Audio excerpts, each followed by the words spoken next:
Das Königreich der Fleischfresser. Auf den weiten Graslandschaften, im Schatten einsamer Akazienbäume, in den strömenden Flüssen und selbst auf den kalten Meeresfelsen ist das Leben stets in Bewegung, lautlos, aber unaufhaltsam.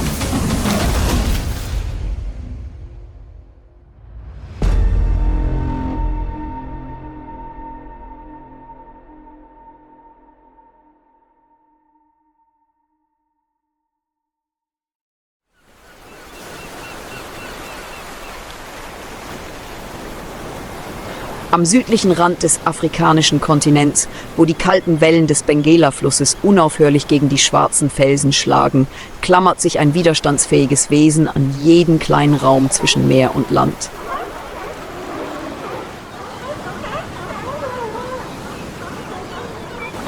Es ist der Kap-Seebär, der stille Krieger im tosenden Ozean. Auf den riesigen Felsen liegen Tausende von Robben. Dicht an dicht liegen sie, ihre dunkelbraunen Körper heben sich von den dunklen Felsen ab.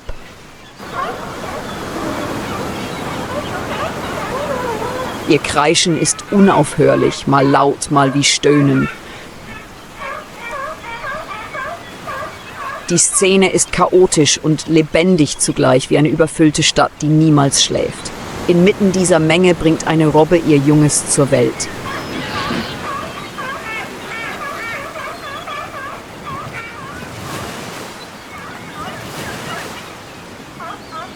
Wenige Minuten später wird ein nasses Baby geboren.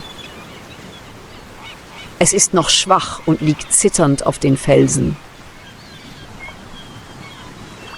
Sie geben einen leisen Ruf von sich, als würden sie sich gegenseitig rufen. Obwohl sie von Hunderten anderer Robben umgeben sind, ist dieser Laut die einzige Möglichkeit für Mutter und Jungtier, sich zu erkennen. Kap-Braunbärenrobben leben an der Küste Namibias und Südafrikas. Sie haben ein dickes, braunes oder graues Fell. Männchen sind groß und wiegen bis zu 300 Kilogramm.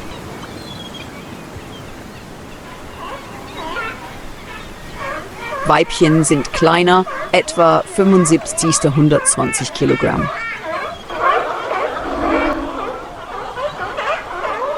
Ihr Körper ist an kaltes Wasser angepasst. Sie tauchen tief, schwimmen schnell und können gut Wärme speichern.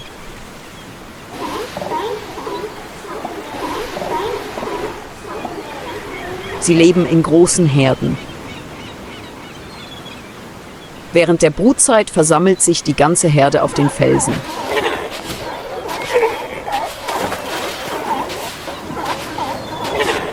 Das Männchen kommt zuerst an und kämpft um Platz.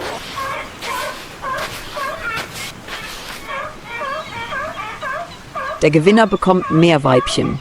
Nach der Paarung ist das Weibchen etwa 11 Monate lang trächtig.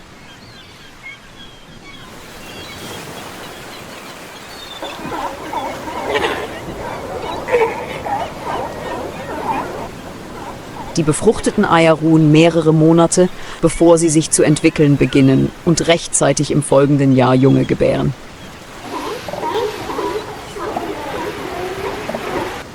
Wenn das Jungtier ein paar Tage alt ist, muss die Mutter das Ufer verlassen, um zu jagen.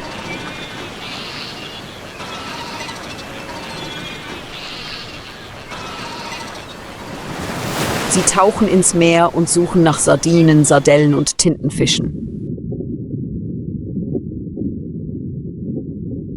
Jeder Ausflug kann mehrere Stunden dauern. Als sie zurückkehrte, erkannte die Mutter ihr Kind zwischen Tausenden von Jungen noch immer an seinem einzigartigen Ruf.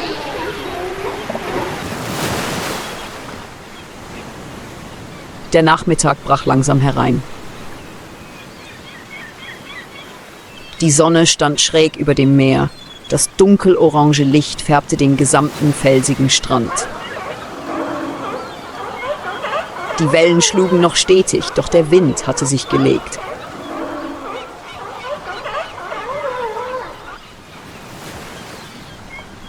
Auf dem kalten Steinboden lag die Robbenmutter neben ihrem Kind.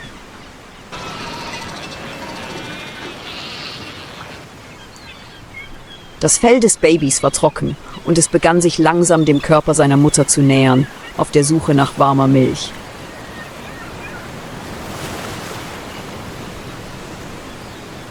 Die Robbenmutter blickte eine Weile aufs Meer hinaus.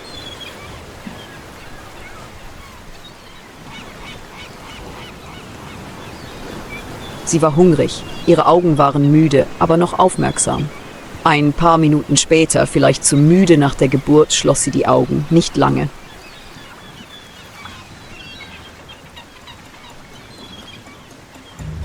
Hinter der Herde, am Rand des gelben Sandes, erschien eine niedrige, stille Gestalt.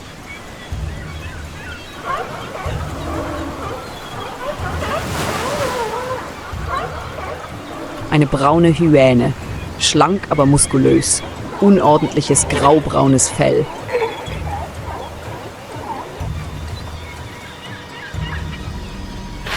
Leicht wie der Wind machte sie jeden Schritt, ohne den Blick von ihrem Ziel abzuwenden, den schwachen Jungen, die weit weg von ihrer Mutter lagen. Sie bewegte sich dicht an den Rand des Felsens und schlüpfte durch ein paar Spalten.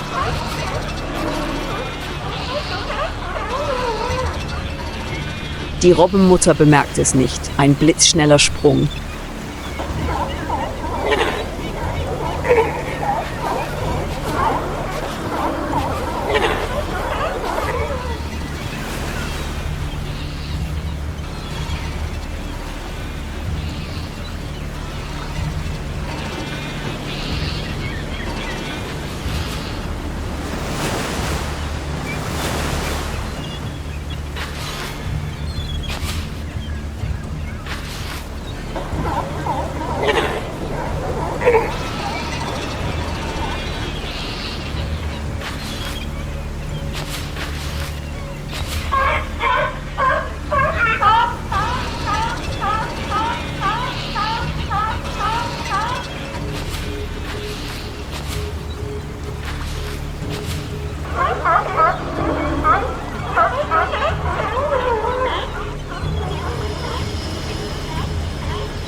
Die Schnauze der braunen Hyäne erfasste die junge Robbe. Ein schwacher Schrei ertönte, dann verstummte er.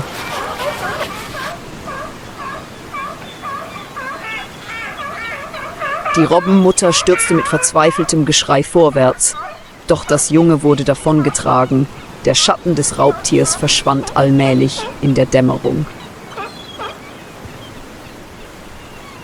Die Hyäne verließ den felsigen Strand und trug die Beute.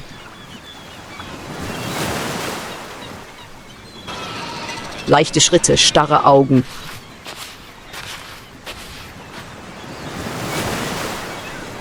Doch weiter vorne, aus den Dornbüschen, hatten die Schabrackenschakale Blutgeruch wahrgenommen.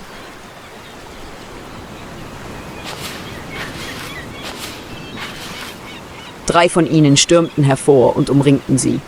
Mit gefletschten Zähnen, roten Augen und drohendem Knurren.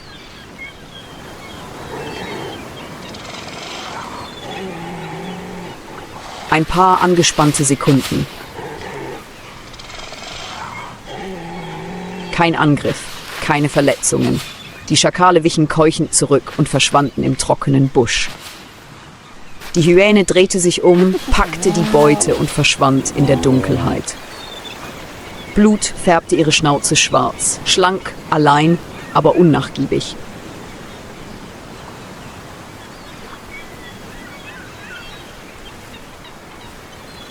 In der Wildnis überleben die Unschnellsten, die Unerbittlichen nicht.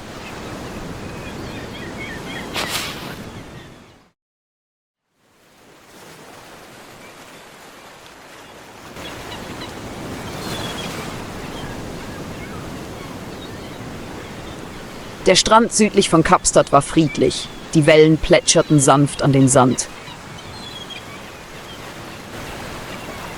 Die großen, runden Granitfelsen lagen still da. Das Licht spiegelte sich auf ihren nassen Oberflächen. Zwischen den Spalten bewegten sich schwarze und weiße Schatten langsam, aber sicher, als machten sie eine vertraute Reise durch das Land von Sonne und Wind. Es waren afrikanische Pinguine, kleine Wesen mit Smoking-ähnlichen Federn, humorvoll und elegant zugleich.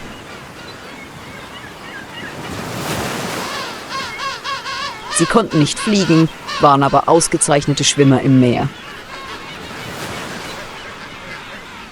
Diese Art ist wissenschaftlich als Spheniscus demersus bekannt. Sie werden etwa 60 zu 70 Zentimeter groß und wiegen zwischen 2 und 4 Kilogramm. Ihre Augen sind hellrosa umrandet und ihre Brust weist einen charakteristischen schwarzen Haken auf. Ihr Ruf klingt wie der eines Esels, weshalb sie manchmal auch Brillenpinguine genannt werden. Büffelpinguine leben an der Küste Namibias und Südafrikas und sind gut an heißes Klima angepasst, was bei Pinguinen selten ist.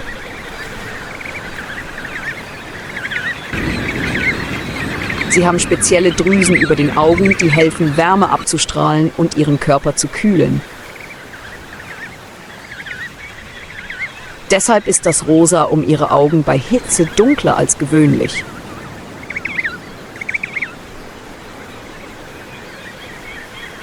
Sie leben paarweise. Während der Brutzeit bauen beide gemeinsam Nester im Sand, in Felslöchern oder unter Büschen.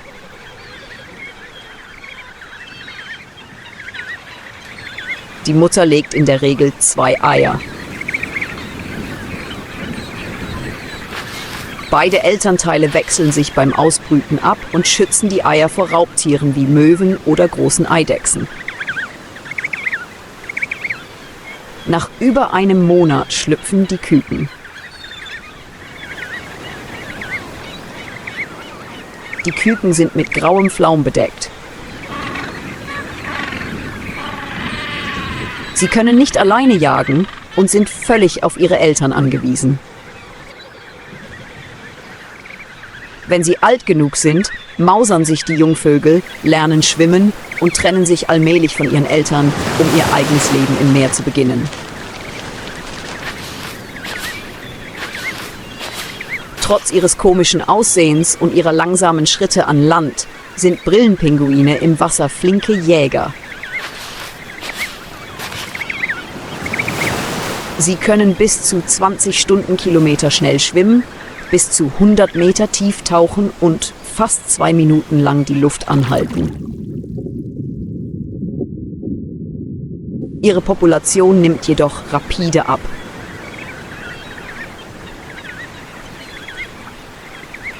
Meeresverschmutzung, der Verlust von Nistplätzen und die Verknappung der Fischbestände machen die Zukunft dieser Vogelart zunehmend unsicher.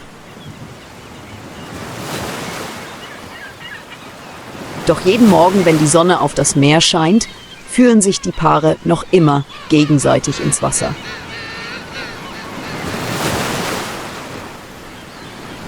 Obwohl sie klein und langsam sind, überleben sie weiterhin widerstandsfähig und leise, wie das sonnige und windige Land Afrika, zu dem sie gehören.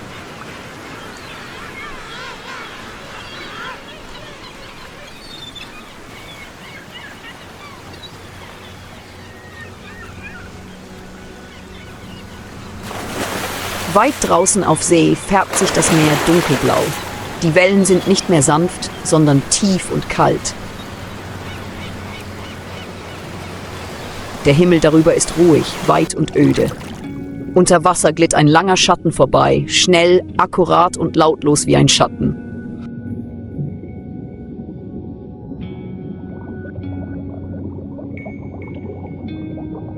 Es war der weiße Hai, der größte Raubfisch der Meere. Sein wissenschaftlicher Name lautet Caruncararias. Er war über 6 Meter lang und wog fast 2 Tonnen.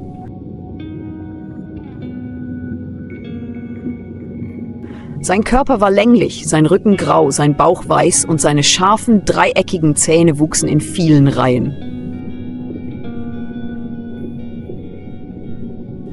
Nach jedem Biss seiner Beute wurden die abgebrochenen Zähne ersetzt, wie eine Waffe, die nie stumpf wird. Der weiße Hai hatte schwarze, starre Augen, als könne er jede Bewegung durchschauen.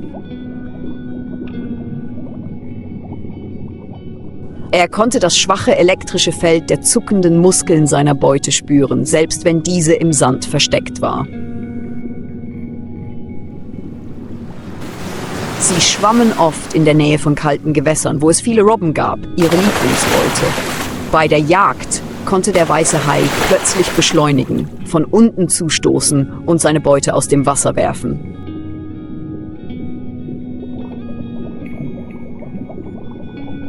Der Biss war so schnell, dass keine Zeit blieb, sich zu verstecken.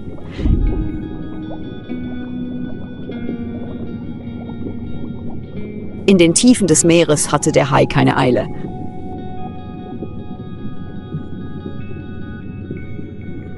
Jede seiner Bewegungen ist langsam, aber kraftvoll, als müsste der gesamte Ozean vor dem Auftauchen eines unsichtbaren Raubtiers erschrecken.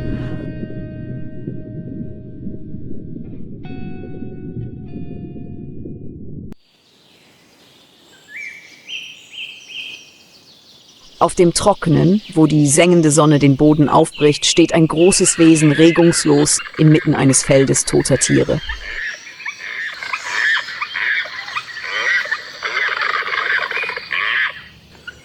Es ist der Marabu, ein berühmter afrikanischer Aasvogel.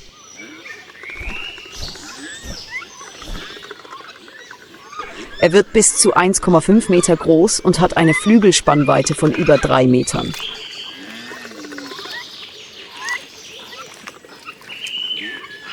Kopf und Hals sind kahl, die Schnäbel groß und spitz. Ideal zum Ausgraben von Kadavern ohne Verunreinigungen. Ihr Aussehen wirkt etwas grobschlächtig, doch ihre Funktion ist perfekt. Marabus jagen nicht.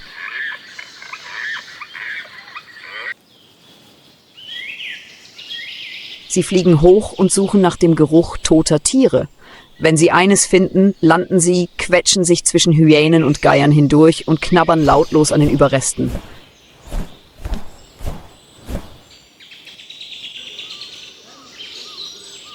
Kein Schrei, kein Ausdruck.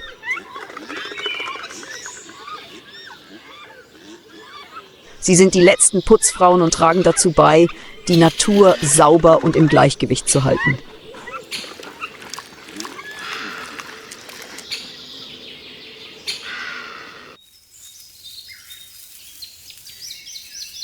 Auf der sonnendurchfluteten Wiese zwischen den hohen Gräsern, die sich in der sanften Brise wiegen, schreitet ein anmutiger Vogel dahin. Auf seinem Kopf steht ein Büschel goldener Federn aufrecht, wie eine Krone, die im Sonnenlicht funkelt.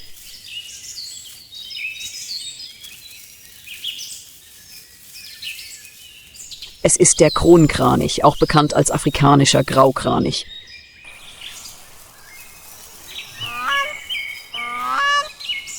Dieser Vogel ist von edler Schönheit mit langem Hals, schlankem Körper, hohen Beinen und sanftem Gang.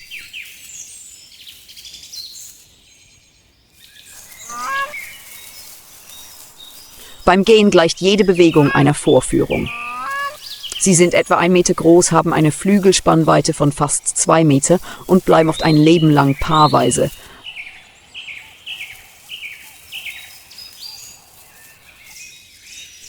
Ihr wissenschaftlicher Name lautet Balearica regulorum. Sie sind die einzigen Kraniche, die dank ihrer kräftigen Hinterzehe auf Bäumen sitzen können.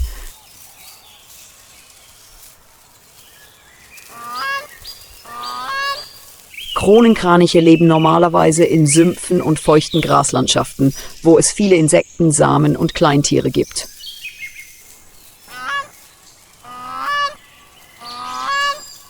Während der Brutzeit tanzen sie, neigen den Kopf breiten die Flügel aus und springen in einem komplexen und wunderschönen Tanz hoch vom Boden.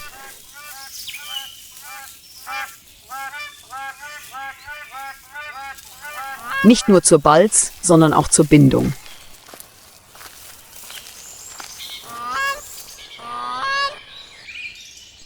In der rauen Wildnis verkörpern Kronenkraniche die Eleganz und Ruhe eines sanften Wesens der afrikanischen Tierwelt.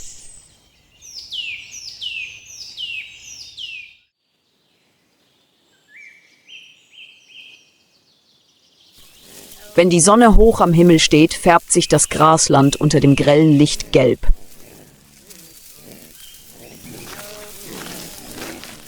Am Rande des lichten Waldes tritt eine Herde Impalas hervor.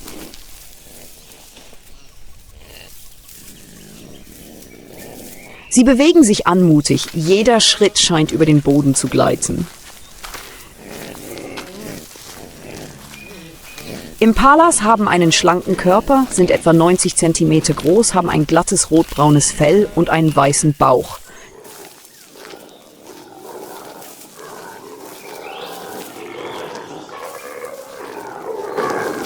Die Männchen zeichnen sich durch ein paar gebogener, halbmondförmiger Hörner von fast 1 Meter Länge aus, leuchtende Augen, gespitzte Ohren, sie sind stets wachsam.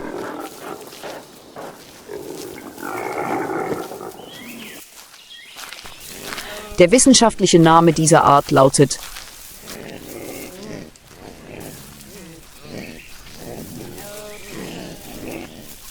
Ephyseros melampus.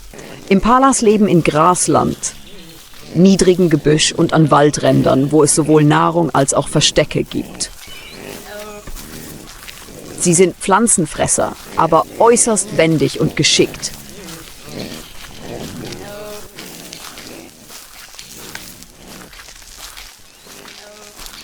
Bei Gefahr können sie bis zu 3 Meter hoch und über 10 Meter weit springen und dabei wunderschöne Sprünge in die Luft machen.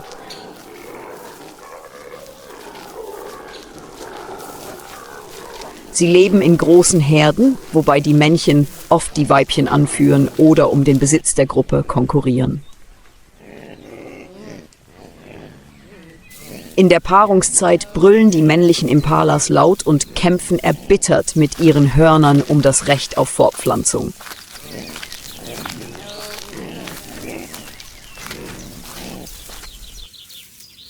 Obwohl sie weder scharfe Krallen noch Hörner haben, überleben Impalas dank ihrer Schnelligkeit, Wendigkeit und ihrer Fähigkeit, Gefahren frühzeitig zu erkennen.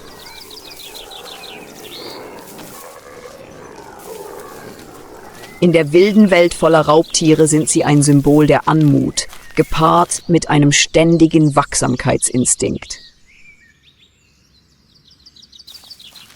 Am Rand des Graslandes, wo der Boden in einen flachen Graben abfällt, wächst das Gras spärlich und niedrig.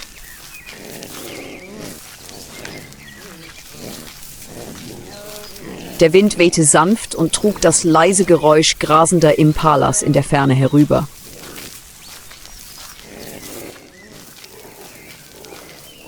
Sie ahnten nicht, dass knapp unterhalb des Grabenrandes ein paar gelber Augen jede ihrer Bewegungen beobachtete.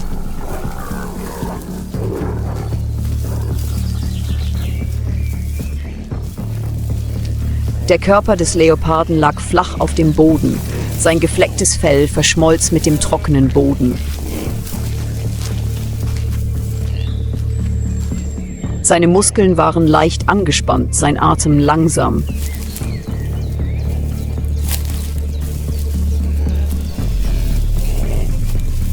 Alle Bewegungen waren auf ein Minimum beschränkt. Das Ziel war weniger als 30 Meter entfernt. Ein Angriff genügte.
Dann, in diesem kurzen Moment der Stille,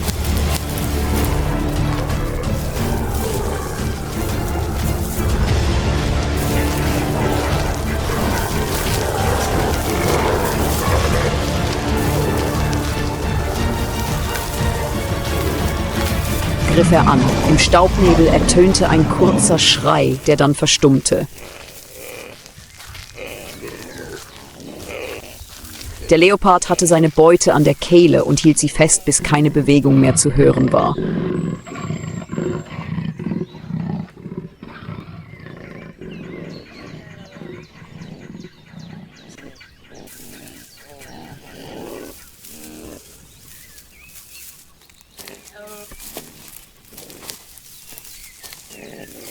Die letzten Sonnenstrahlen berührten sanft das Grasland, die Sümpfe und das kalte Meer.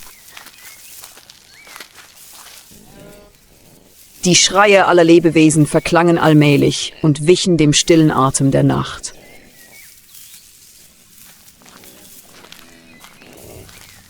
Doch das Leben hörte nicht auf. Zwischen der Jagd auf Leben und Tod, den instinktiven Geburten und den seltenen Momenten des Friedens wirkt Afrikas Natur wie eine majestätische Symphonie.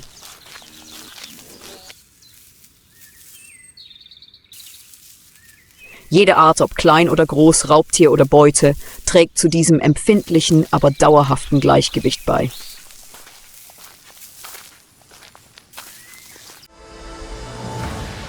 Wir bewundern oft die Majestät männlicher Löwen, sprechen leidenschaftlich über die Geschwindigkeit von Geparden oder die unvergleichliche Stärke erwachsener Elefantenböcke. Doch wie steht es mit den Weibchen? Sie galten lange als abhängig, sanftmütig und unterwürfig. Doch die raue Realität der Natur hat das Gegenteil bewiesen. Die Königinnen der Savanne sind nicht schwach.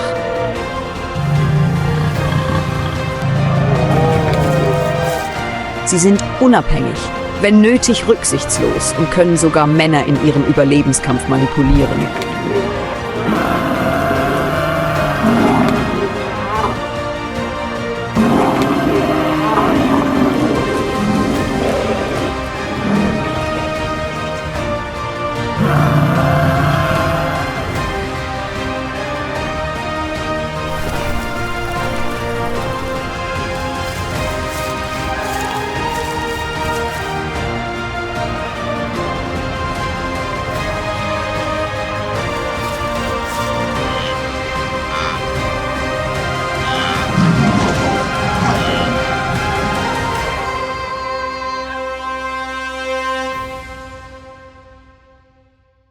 Königin der Savanne, der Kampf der Weiblichen um das Überleben.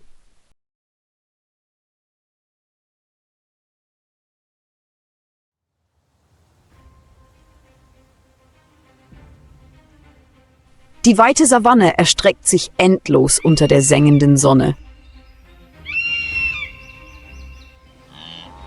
Eine sanfte Brise weht durch das hohe Gras und trägt das Rascheln des Lebens herüber.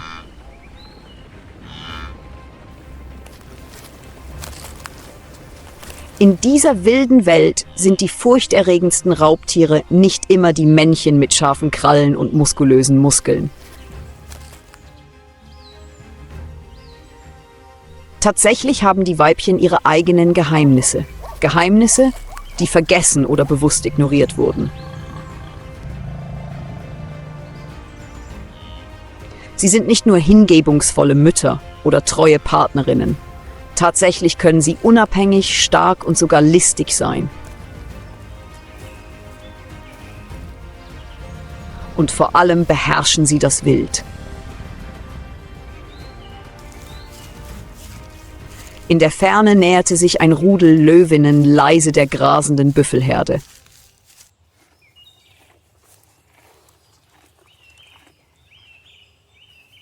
Sie koordinierten ihre Bewegungen in perfekter Harmonie. Jeder Schritt wie geübte Tänzer auf der Totenbühne. Es gab keine Männchen in der Gruppe, aber das spielte keine Rolle.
In dieser Welt sind Weibchen keine Schwächlinge, die Schutz brauchen. Sie jagen,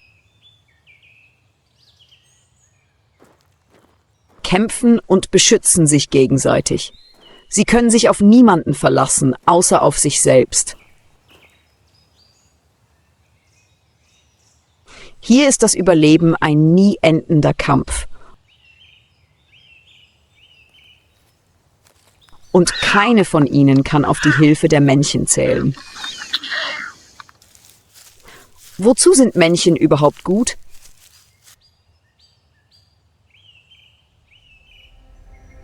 Lauren und ihre Schwester gingen schweigend. Hinter ihnen waren die Spuren der Trennung noch in den trockenen Boden gegraben. Einst hatten sie zu einem mächtigen Rudel gehört, doch diese Zeiten waren vorbei. Als das Futter knapp wurde, eskalierten die Konflikte innerhalb des Rudels. Weibchen mussten um Nahrung kämpfen und die Schwächeren wurden verdrängt.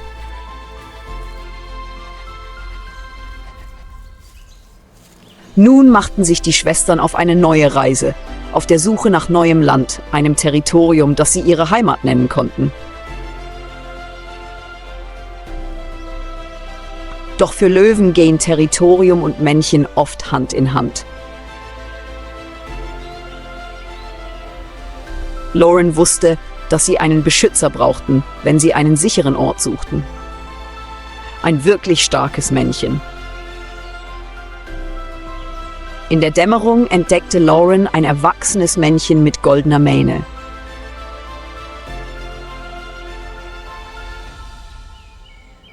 Er stand da, stolz wie ein ungekrönter König. Doch Lauren ließ sich nicht unterkriegen.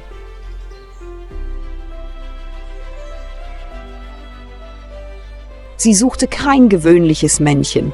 Sie wollte einen wahren Krieger, einen, der stark genug war, sie und ihre zukünftigen Jungen zu beschützen.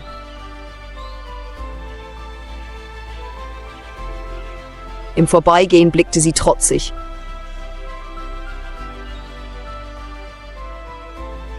Wenn er stark genug war, würde er verstehen, was sie wollte. Und wenn er nicht mithielt, war er es nicht wert. In der Ferne hallte ein Knurren wieder.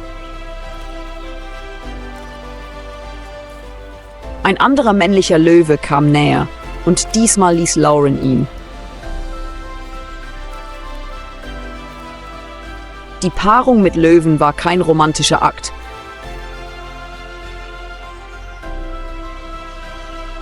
»20 intensive Sekunden, hunderte Male in 5 Tagen wiederholt.«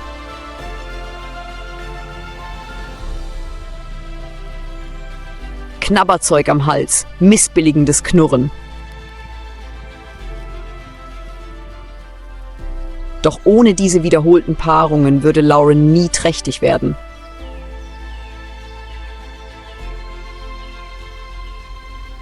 Und als 3 Männchen im Rudel waren, zögerte sie nicht, die Gelegenheit zu nutzen.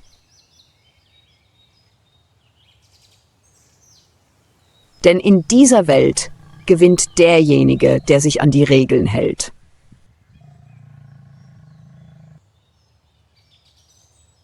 In dieser Savanne laufen die Dinge nicht immer so, wie wir denken. Viele Menschen glauben, die Männchen seien die Herrscher, diejenigen, die über das Schicksal der Herde entscheiden.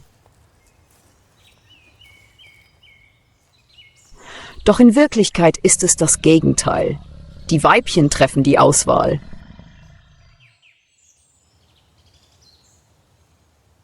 Sie beobachten, prüfen und nur die stärksten Männchen haben die Chance, ihre Gene weiterzugeben.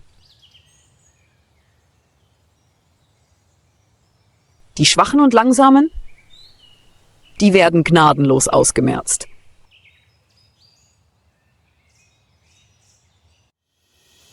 Die Sonne geht langsam auf und taucht die weiten Graslandschaften der Serengeti in goldenes Licht. In der Ferne hallt das Trompeten der Elefanten durch die Savanne. In diesem Land herrscht ein Königreich, in dem nicht die großen Männchen herrschen, sondern die starken und intelligenten Weibchen, die Mütter, die das Schicksal der Herde in ihren Händen halten. Im Zentrum der Herde schritt Esther, die Matriarchin, majestätisch.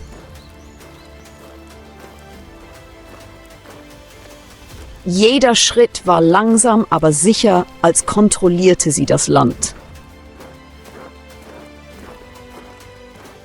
Es gab keine männlichen Tiere in ihrer Herde. Sie brauchten sie nicht. Diese Herde war ein Königreich weiblicher Tiere. Mütter, die die Verantwortung für die Führung der nächsten Generation trugen und die über Jahrzehnte angesammelte Weisheit weitergaben. Unter Esthers Führung herrschte in der Herde perfekte Ordnung.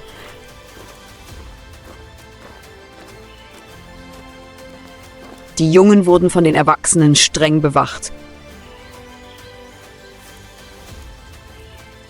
Jede sich nähernde Bedrohung wurde sofort vertrieben. Wenn ein Junges vor Erschöpfung hinfiel, umringten es die älteren Weibchen und tätschelten seinen kleinen Körper mit ihren Rüsseln, als wollten sie ihm Kraft geben.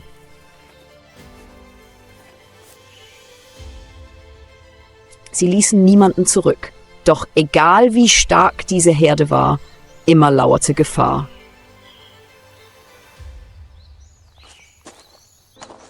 In der Ferne näherte sich ein riesiger Elefantenbulle.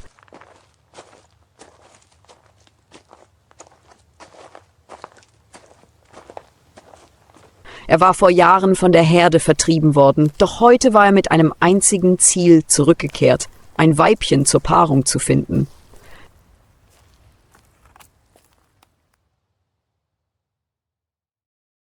Esther blieb stehen, die Ohren geweitet, die Augen wachsam.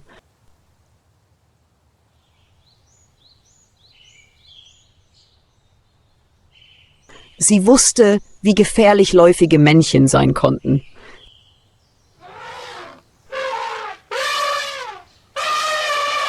Sie waren nicht mehr die sanften Brüder von einst, sondern Kampfmaschinen, die alles taten, um sich das Recht zur Paarung zu erkämpfen.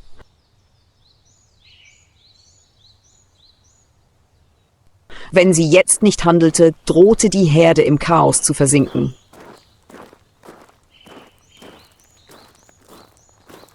Das Männchen kam näher, seine langen Stoßzähne reflektierten das Sonnenlicht, seine Füße zertraten das trockene Gras.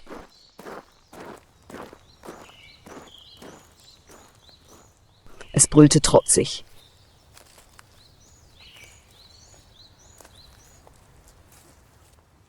Die jungen Weibchen wichen zurück, doch Esther blieb stehen.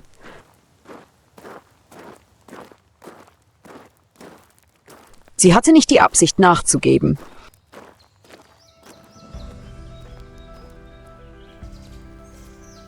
Mit einer entschlossenen Bewegung rammte Esther ihren Rüssel auf den Boden und verursachte ein lautes Geräusch.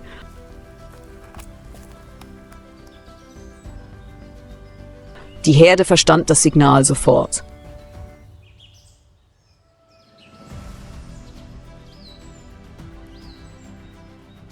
Die anderen Weibchen versammelten sich rasch und bildeten einen Schutzkreis um die Kälber.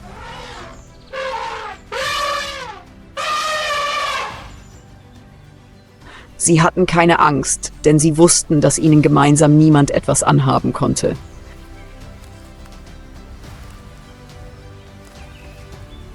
Der Elefantenbulle zögerte. Ihm wurde klar, dass er einer Macht gegenüberstand, die man nicht unterschätzen durfte.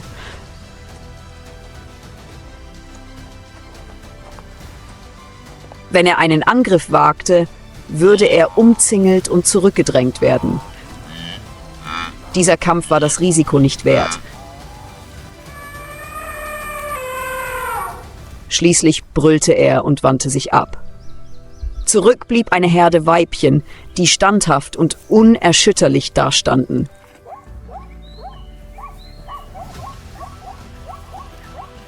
Esther stieß einen leisen Atemzug aus und führte ihre Herde weiter. Sie wusste, dass dies nicht das letzte Mal sein würde, dass sie sich der Gefahr stellten.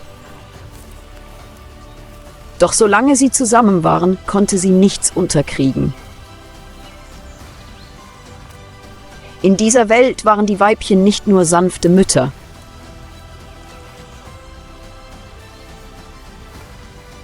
Sie waren Kriegerinnen, Beschützerinnen und diejenigen, die das Schicksal einer ganzen Generation in ihren Händen hielten. Und in ihrem Königreich liegt die Macht nicht in den Klauen der Starken, sondern in der Einigkeit der Starken.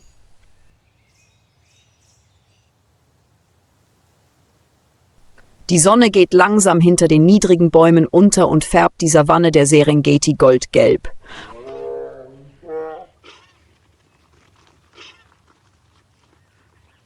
Ein sanfter Wind weht, trägt die Feuchtigkeit des nahen Flusses und das Knurren der zum Angriff bereiten Raubtiere mit sich.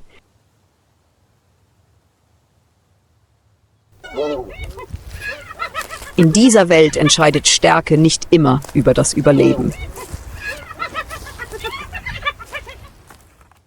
Intelligenz, Geduld und Strategie sind die Schlüsselfaktoren, die einer Art seit Jahrtausenden zum Überleben verholfen haben.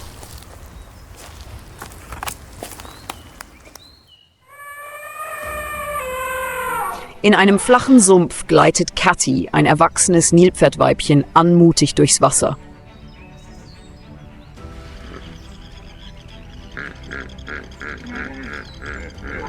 Anders als Löwen oder Leoparden muss Cathy nicht täglich jagen. Doch das bedeutet nicht, dass ihr Leben einfacher ist.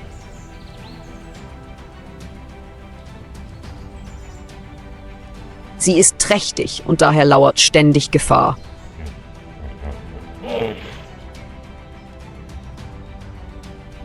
Jederzeit könnte ein männliches Nilpferd auftauchen und eine Tragödie verursachen.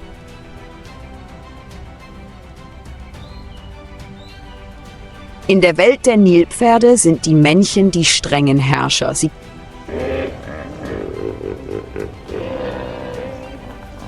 kämpfen nicht nur um die Kontrolle über ihr Territorium, sondern töten auch Jungtiere, die ihnen nicht gehören.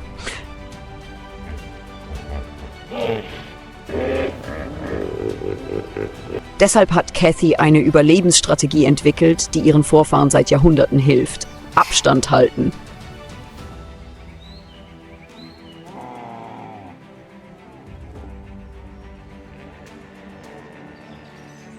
Sie kommt einem erwachsenen Männchen nie zu nahe und sucht stets den sichersten Platz im Wasser, wo andere Weibchen ihr ungeborenes Kind beschützen können.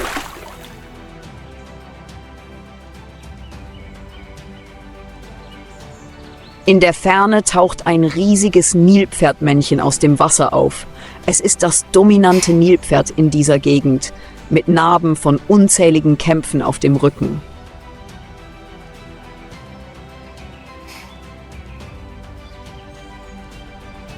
Seine Augen sind auf Cathy gerichtet und beobachten jede ihrer Bewegungen.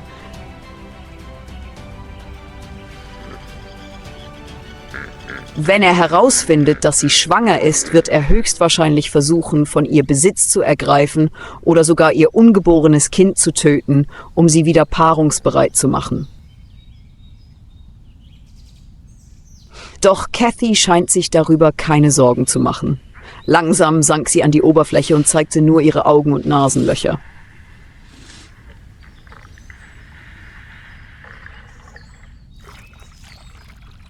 Sie bewegte sich langsam, als sei ihr die Anwesenheit des Männchens völlig gleichgültig.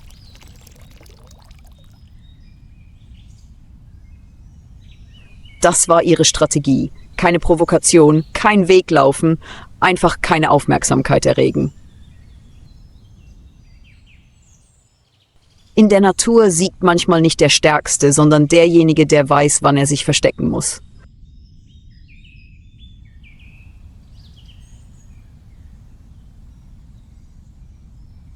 Das Männchen blieb einen Moment stehen und wandte sich dann ab.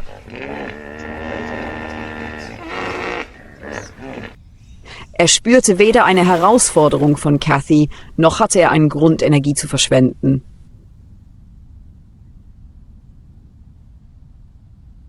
In diesem Moment hatte Kathy gewonnen.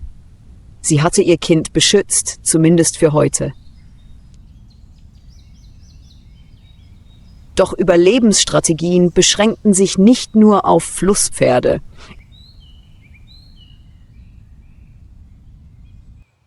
In einer anderen Ecke der Savanne verfolgte auch Josie, ein junges Pavianweibchen, ihre eigenen Strategien, um sich einen Platz in der Herde zu sichern. Josie war weder das stärkste noch das dominante Tier in der Gruppe. In der Welt der Paviane müssen Weibchen mehr ihren Verstand als ihre Kraft einsetzen. Anders als bei Löwen oder Elefanten herrscht in Paviangruppen eine strenge Hierarchie, in der die stärksten Weibchen Vorrang bei Nahrung und Paarungsrechten haben.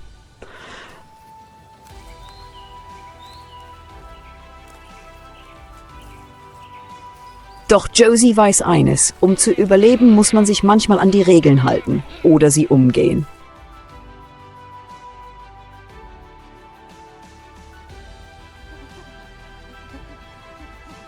Sie kann die dominanten Weibchen nicht mit Stärke besiegen, aber sie kann etwas anderes: Allianzen schmieden.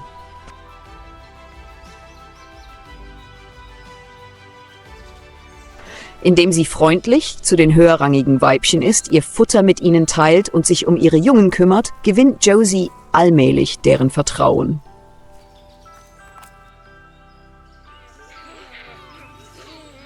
Als sich ein aggressives Männchen nähert und versucht, ihr Futter wegzunehmen, greift ein älteres Weibchen ein und verjagt den Eindringling.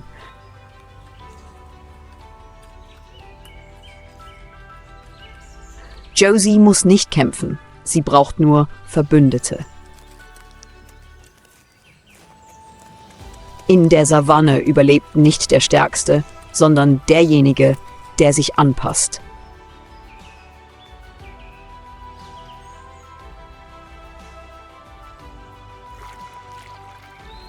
Kathy nutzt Geduld und Ruhe, um Gefahren zu vermeiden. Josie nutzt Weisheit, um ihre Position im Rudel zu festigen. Egal um welche Art es sich handelt, das Prinzip bleibt dasselbe. Nur wer die Naturgesetze versteht, kann überleben.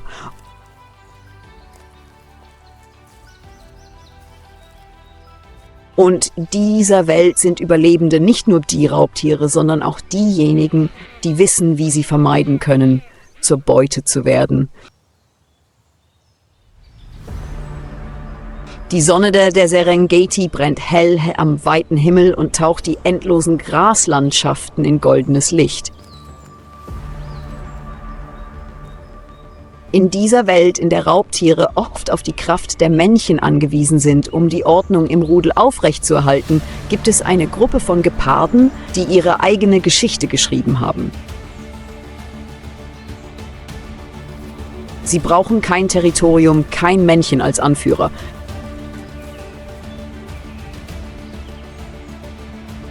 Sie haben nur einander: Victoria, Maya, Zara und Luna. 4 starke Gepardenweibchen, Jägerinnen, die an keine Regeln gebunden sind.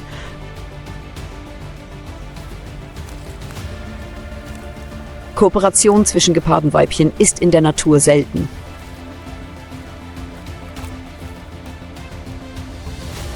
Doch dies ist keine gewöhnliche Gruppe. Victoria war die erfahrenste. Sie hatte jahrelang allein gelebt, bevor sie lernte, dass selbst die schnellsten Tiere der Welt allein an ihre Grenzen stoßen.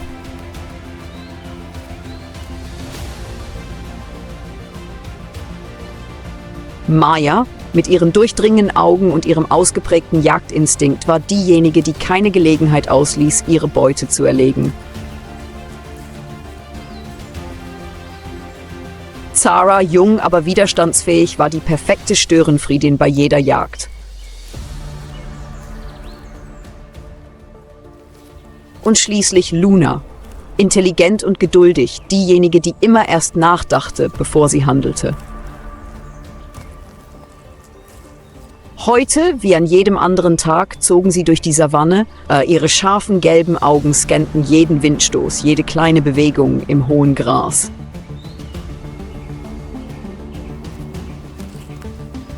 Sie suchten keinen Ärger, aber wenn sie die Chance bekamen, würden sie nutzen.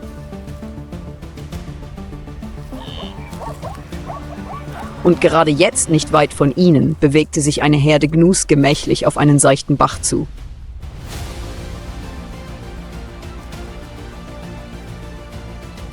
In der Serengeti waren Gnus die übliche Beute von Löwen und Hyänen, aber für Geparden waren sie ein gewaltiges Ziel.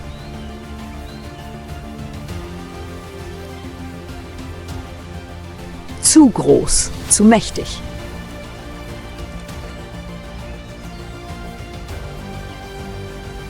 Doch Victoria wusste, wenn sie ein Kalb von der Herde trennen könnten, wäre ihr Abendessen ihnen sicher. Die Gepardenweibchen setzten ihren Plan schnell in die Tat um. Maya und Zara bewegten sich links von der Herde und umgingen das Unterholz, um nicht entdeckt zu werden.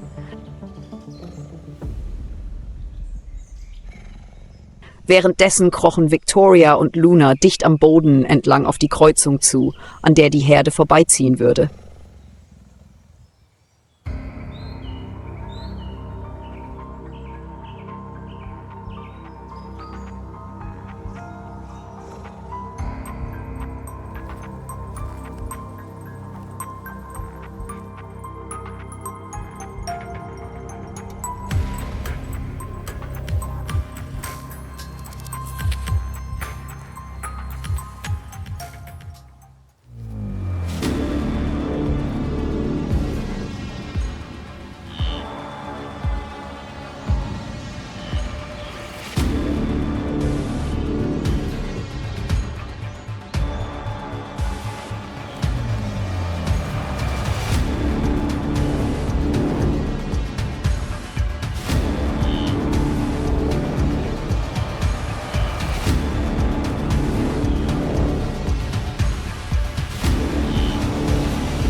Die 4 Geparden hechelten leise, ihre Augen noch immer wachsam.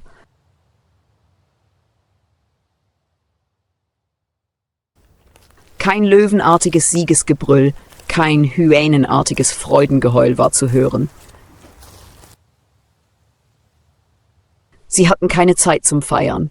Zara und Luna zogen den Kadaver schnell in ein dichtes Gebüsch, wo Raubtiere wie Hyänen oder Geier sie nur schwer finden würden.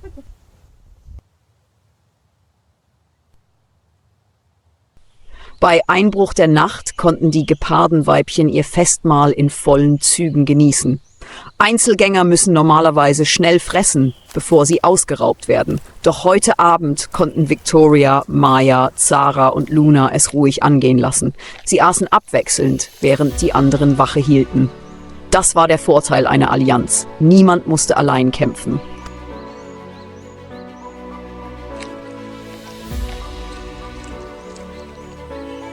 In der Ferne tauchte ein männlicher Gepard in der Dunkelheit auf. Seine scharfen blauen Augen beobachteten ihn aus der Ferne. Wahrscheinlich suchte er nach einer Gelegenheit, das Futter zu stehlen oder einen der Geparden zu verfolgen. Doch Victoria schenkte ihm keine Beachtung.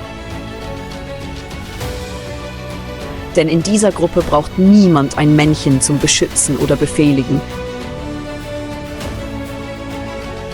Es gibt keinen Anführer, keinen Gefolgsmann. Sie haben nur einander.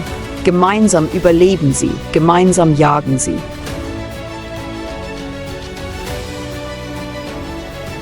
Im silbernen Mondlicht der Serengeti ruhen 4 Geparden im Schatten eines Baumes. Ihre Körper so kräftig wie die der namenlosen Herrscher der Savanne.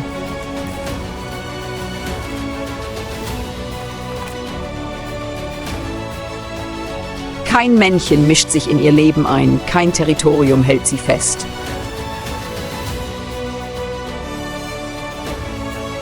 Victoria schließt die Augen und atmet langsam. Maya leckt sich das Blut von der Schnauze, während Zara und Luna wachsam in die Ferne blicken.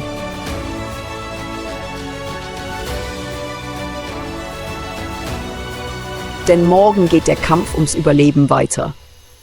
Doch solange sie zusammen sind, kann sie niemand so leicht besiegen. Sie sind unabhängige Jägerinnen, jene, die die Naturgesetze brechen, die ungekrönten Königinnen der Serengeti. Und wenn die Morgendämmerung anbricht, werden sie wieder aufstehen, lautlos die endlose Savanne durchqueren und weiterhin das Wild dominieren.